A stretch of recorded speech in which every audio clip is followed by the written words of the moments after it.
in this 4th century fragment of a book written in the Coptic language, we have a new, previously unknown gospel. 8 lines on the front, 6 lines on the back. The most exciting line in the whole fragment, however, is the sentence, Jesus said to them, to his disciples that is, Jesus said to them, my wife. What this does not mean is that Jesus had a wife. It's not evidence for us historically that Jesus had a wife. It's quite clear evidence, in fact, that some Christians, probably in the second half of the 2nd century, that's between about 150 and 200 AD, thought that Jesus had a wife.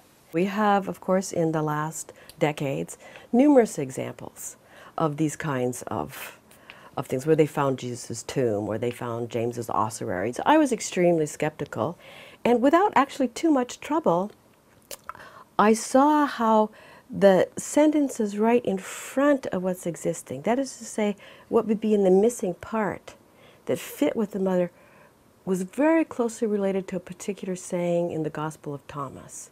We spent several hours looking at this fragment, discussing it in every possible way, starting from the notion that it's a forgery, and trying to convince ourselves, trying to make arguments against that. But the conclusion was that it was authentic and probably 4th century.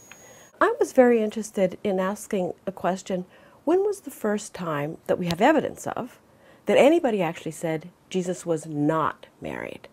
And I was surprised to find that it is indeed right during the same period when we're dating this fragment.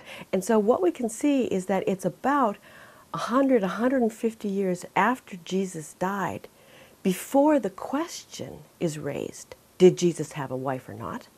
And when it is raised, it's tied to discussions, even controversies, even arguments, that early Christians are having about proper Christian practice.